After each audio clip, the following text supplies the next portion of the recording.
어, 네, 안녕하세요. 저는 유튜브 이날의 전도사입니다. 안녕하세요.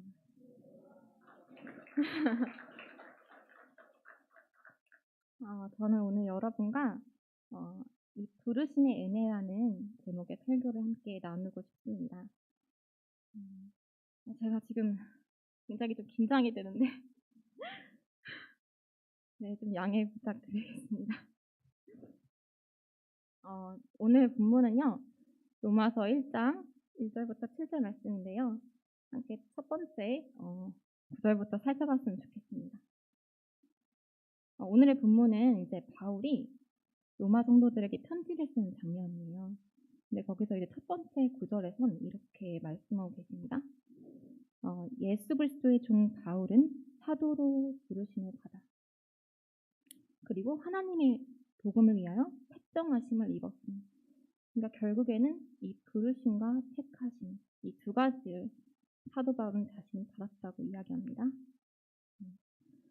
자, 그리고 이어지는 6절에서는요. 이렇게 말씀하고 계시죠. 너희도 그들 중에서 예수 그리스도의 것으로 부르심을 받은 자니라. 여기서 말한 너희는 누굴까요? 네, 로마 성도들입니다. 그리고 그들 중에서 라는 이 그들은요, 이방인들을 얘기를 해요. 그러니까 다시 말해서 로마 성도들이 이방인들 중에서 부르심과 택하심을 입었다.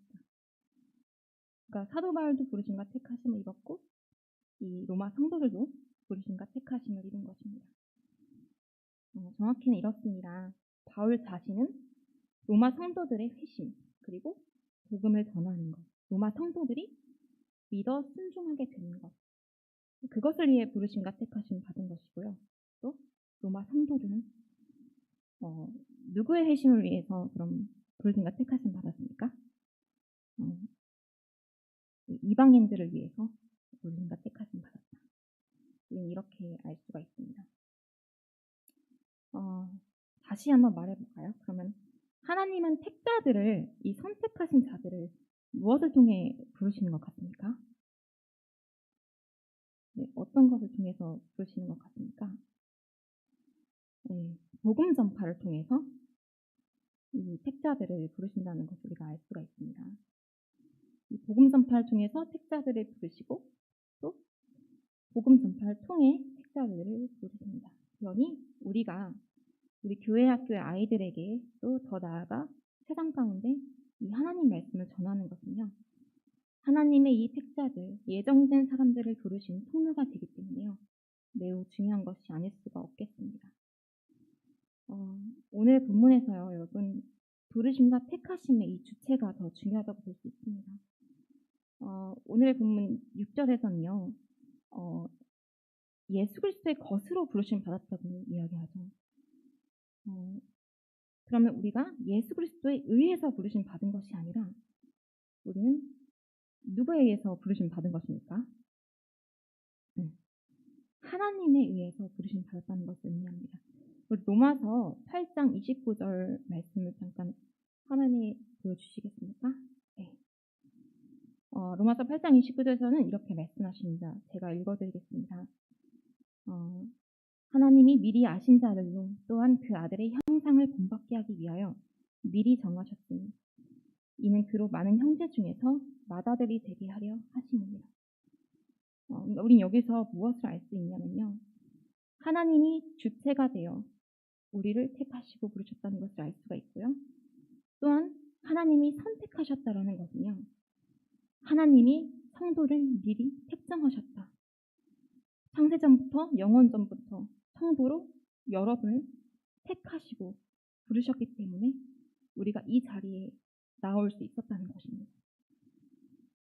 여러분이 성도로 이 자리에 나왔다는 것은요. 결코 우연이 아니라 하나님의 그 창세전부터 예정이 있었기 때문이라는 것입니다. 네, 더 나아가 성도로 부르시는 그 선택하심이 먼저 있었고요. 그리고 그 선택하신 목적을 이뤄내신 것은 그 예정하신 목적을 이뤄내신 것은 부르심입니다, 여러분. 그러니까 택하심 먼저 있었고 그 부르심은 이 택하심의 목적을 이루신 것입니다, 여러분. 네, 오늘의 두 번째 본문 다시 보겠습니다. 오늘 두 번째 본문은 디모데후서 1장 9절 말씀인데요. 똑같은 바울 서신입니다, 여러분. 네, 제가 한번 더 읽어드릴 텐데요. 하나님이 우리를 구원하사 거룩하신 성령으로 부르시는 우리의 행위대로 하심이 아니요 오직 자기의 뜻과 영원 전부터 그리스도 예수 안에서 우리에게 주신 은혜대로 하심이라. 성도 여러분, 여기서 말하는 이 은혜는요, 바울 서신의 전역에 걸쳐서 이렇게 표현합니다. 사람이 아무것도 일한 것이 없이, 아무런 공로가 없이 우리에게, 사람에게 값없이 주어지는 하나님의 호의입니다, 여러분. 그러니까 이것은 전적인 구원, 전적인 은혜를 의미합니다. 하나님은 전적으로 여러분을 구원하셨습니다. 우리에게는 이에 대한 선택권이 없습니다, 여러분. 이 의미를 다시 살펴보면 자기의 뜻으로, 그러니까 하나님 뜻으로 영원 전부터 예수 안에서 은혜대로 우리를 선택하시고 부르셨다는 것이죠. 그렇기 때문에 하나님의 주권 아래 성도의 신분은 온전히 결정되어 버린 것입니다.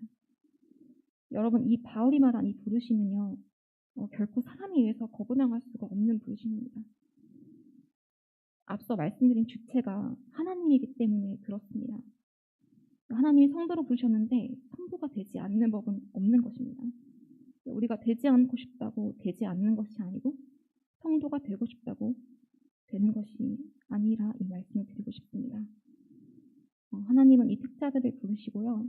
이 택자들의 부르심에 그 합당한 회심을 통해 하나님은 영광을 받으십니다. 믿으십니까, 여러분? 네. 우리는 이 물을 수 없는 부르심, 이 물을 수 없는 이 택하심을 우리는 뭐라고 부르냐면요, 유효적 부르심, 유효적 소명이라고 부릅니다, 여러분. 여러분은 이 하나님이 택하신 그 목적을 이루심으로 성도가 되었습니다. 그렇다면 우리 여러분은 택정하심과 이 부르심에 합당한 열매를 맺으며 하나님께 영광이 되도록 살아가고 계십니까? 하나님 나라의 그 확장과 복음 전파의 사역을 감당하는 것, 그 부르심을 감사하면서 여러분 헌신하고 계십니까? 우리는 각자 물을 수 없는 이 유효적 부르심과 유효적 소명을 받아서 성도로서 여기 이 자리에 앉아 있습니다. 그리고 우리는 각자의 자리에 또 각자의 직책으로 부르심을 받아 이렇게 나와 있죠. 그런데 우리 여러분, 우리는 그 부르심의 은혜를 감당하는 것이 때로는 참 부담스럽고 또 그 헌신을 감당하는 것이 쉽지 않을 때가 있는 것 같습니다. 우리가 만약 이제 정상적인 정말 성도라면 우리가 왜 더 헌신하지 못할까? 하나님 앞에 왜 더 온전함으로 나아가지 못할까? 이것에 대한 괴로움과 또 부담스러움이 당연히 있을 것이라고 생각됩니다. 오늘 우리 말씀, 요한계시록 말씀 다시 보기 원하는데요. 2장 말씀 한번 보시겠습니다. 이 말씀은요, 우리의 이런 문제의 원인에 대해서 이제 얘기를 해주고 있습니다. 이 말씀은 이제 소아시아 7교회에게 하나님께서 하신 말씀이에요. 이 요한계시록 전반적인 말씀은요, 마지막 때에 살아가는 교회에게 하시는 말씀입니다. 되게 긴박하고 주님께서 그런 상황에서 우리에게 말씀하시는 것인데요.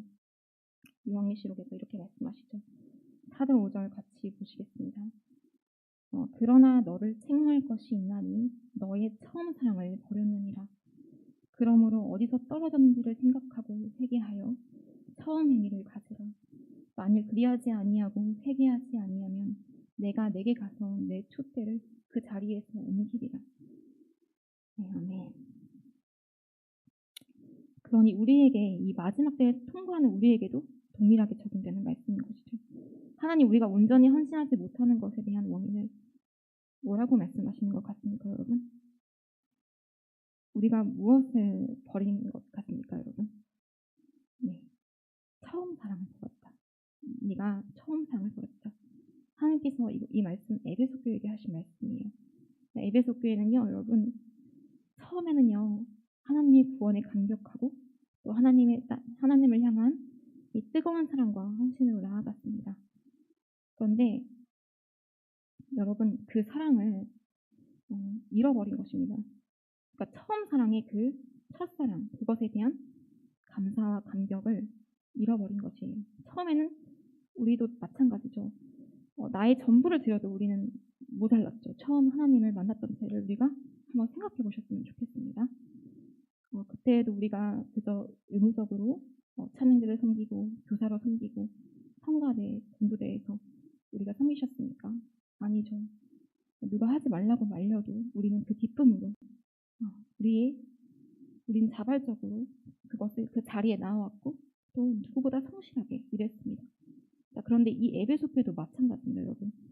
이 에베소교회를 책망하신 이 말씀에서도요, 여러분 이 문맥을 살펴보면 에베소교회는 지금도 여전히 성실하게 일하고 있습니다. 부지런히 자리를 지키고 있습니다. 그 누구보다 열심히 일하죠. 그런데 하나님은 이 마음에 처음 사랑을 버렸다는 것을 알고 계셨습니다. 하나님은 겉모습이 아니라 우리의 중심을 보시기 때문에 그렇습니다. 이 열심을 다하는 에베소 교회를 향해 말씀하시는 것입니다. 처음 사랑을 잃어버렸다. 회개하고 다시 처음의 가지라. 여러분 우리는 하나님의 이 신실하심을 닮으면 참 좋겠죠. 하나님 변치 않으시고 정말 신실하신 분이십니다. 그런데 우리는 연약하고 변덕스럽고 간사합니다. 하나님에 대한 그 감사와 사랑, 그 첫사랑의 순간에 모든 것을 다 망각합니다, 여러분. 이제 더는 하나님이 우리를 구원하신 것에 대해 감격스럽지가 않고 하나님이 우리를 부르시는 그 유효적 부르심은 정말 영원 무궁한 것인데 우리의 그 하나님에 대한 사랑은 식어가고 우리 헌신은 점점 약화되어 갑니다.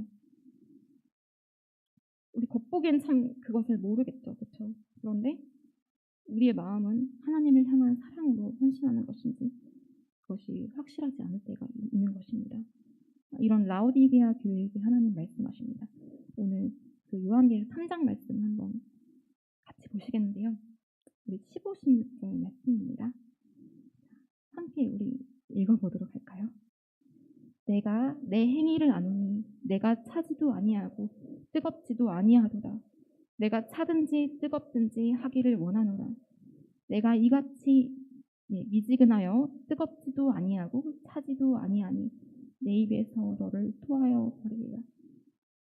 네, 여러분 이 라오디게아 교회와 우리가 참 달랐으면 좋겠는데 사실 다른 게 별로 없을 때가 많은 것 같습니다. 하나님 은혜와 그 사랑 안에 누리던 기쁨과 하나님을 향한 뜨거운 사랑이 온데간데 없고 뜨겁던 첫사랑을 잃었습니다.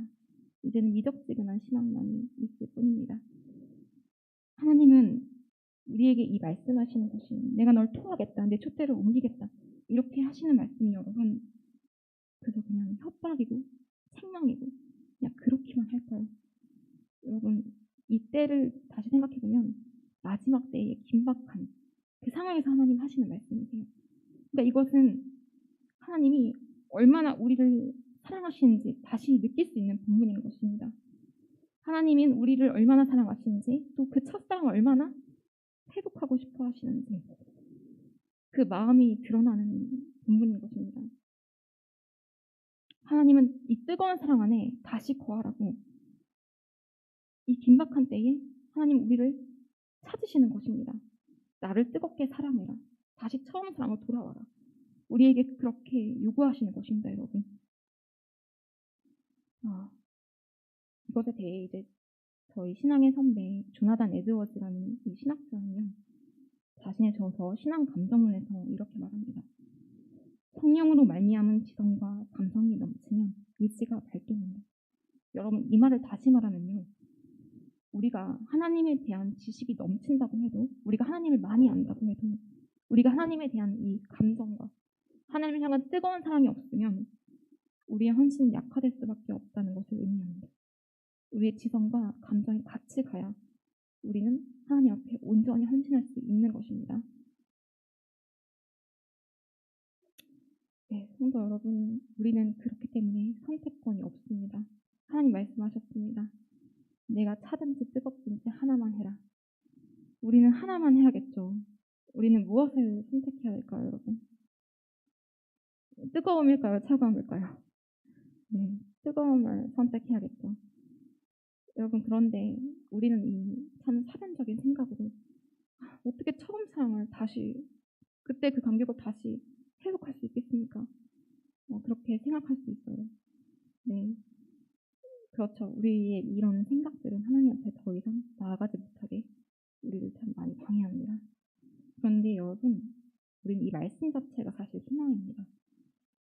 하나님은 부당하게 우리에게 요구하실 분이 아니시기 때문에 그렇습니다. 하나님 우리에게 할 수 없는데 할 수 있다고 하실까요? 아니죠. 하나님 그러실 분이 아닙니다, 여러분. 우리가 이 말씀 자체가 희망인 것은 하나님이 우리에게 요구하신 것은 우리가 하나님 안에서 충분히 회복할 수 있기 때문에 하나님께서 그렇게 요구하신 것이라고 저는 믿습니다. 우리가 이 하나님의 처음 사랑을 회복할 수 있다는 것이 가능하다는 것입니다. 성경에서는요, 이 사실을 이 말씀 자체로도 희망인데 이렇게 검증하고 있습니다. 우리 시편 51편 10절에서 12절 말씀 함께 보았으면 좋겠는데요.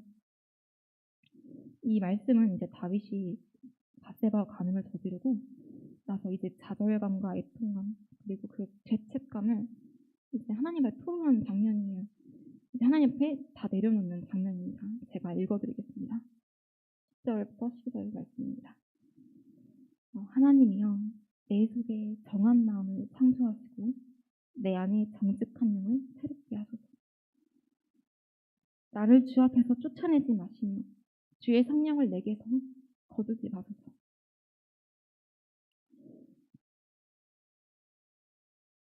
주의 구원의 즐거움을 내게 회복시켜 주시고 자원하는 심령을 주사 나를 붙드소서. 아멘. 네, 성도 여러분, 다윗은 하나님과 그 첫사랑을 잃고 그 구원의 감격을 잃고 죄 가운데 빠졌을 때 자신을 회복시키실 분이 하나님이시라는 것을 믿었습니다. 그리고 하나님께 간절히 기도했습니다. 하나님이여, 나를 새롭게 하소서. 나를 회복시켜 주소서. 내 속에 정한 마음을 주소서. 나를 눈보다 더 희게 하실 분은 오직 우리 주님이십니다. 여러분, 이렇게 하나님과 긴밀한 그 친밀한 사랑을 노래했던 다윗은 결국에 이렇게 하나님과 뜨거운 사랑을 회복했을까요, 여러분? 네, 우린 했죠. 성경에서도 찾을 수가 있죠. 네, 그는 누구보다 하나님을 사랑하고 하나님과 뜨겁게 그 사랑을 나눴죠. 죽는 날까지 다윗은 하나님을 사랑했습니다. 우리도 여러분 할 수 있어요. 다윗이 특별해서가 아니죠. 다윗은 간절히 기도하고 주님과 처음 사랑을 회복하기 위해 주님을 붙잡았습니다. 그리고 간구했죠. 하나님, 변치 않는 내 마음에 주소서. 그 첫사랑을 회복시키실 분 오직 주님이십니다. 하나님, 다시 주의 구원의 즐거움을 회복시켜 주소서. 변치 않는 내 안에 주소서. 우리는 그 무엇보다 여러분, 하나님과의 처음 사랑을 회복하는 것에 우리 인생을 걸어야 할 것입니다. 다른 것을 다 얻어도 하나님과의 사랑을 잃으면 우린 무슨 소용이 있겠습니까? 네, 우리는 그런데 여러분, 하나님과의 관계에서만 이 첫사랑을 망각하지만은 않는 것 같습니다. 우리 사람과의 관계에서도 마찬가지인 것 같아요. 부부 사이도 그렇고요. 연인 사이도 그렇고 처음과는 참 많이 다르죠.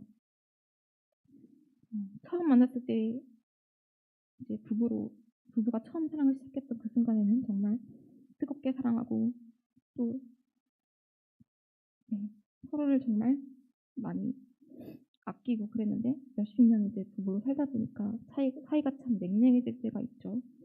그리고 연인 사이도 처음엔 순수했는데 시간이 갈수록 점점 외적인 조건으로 상대를 평가하고 또 부모와 자식 사이도 마찬가지인 것 같습니다.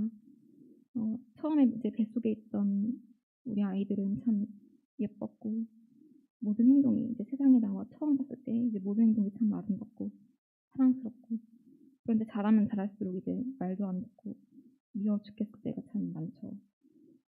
부부관계, 자식과 부모의 관계, 또 연인 관계, 친구의 관계, 또 성도와의 관계, 우리 모두 마찬가지입니다. 세상은 이렇게 말합니다. 영원한 사랑은 없다. 그리고 사랑은 다 변한다. 사람은 서로를 영원히 사랑할 수 없을 것이다.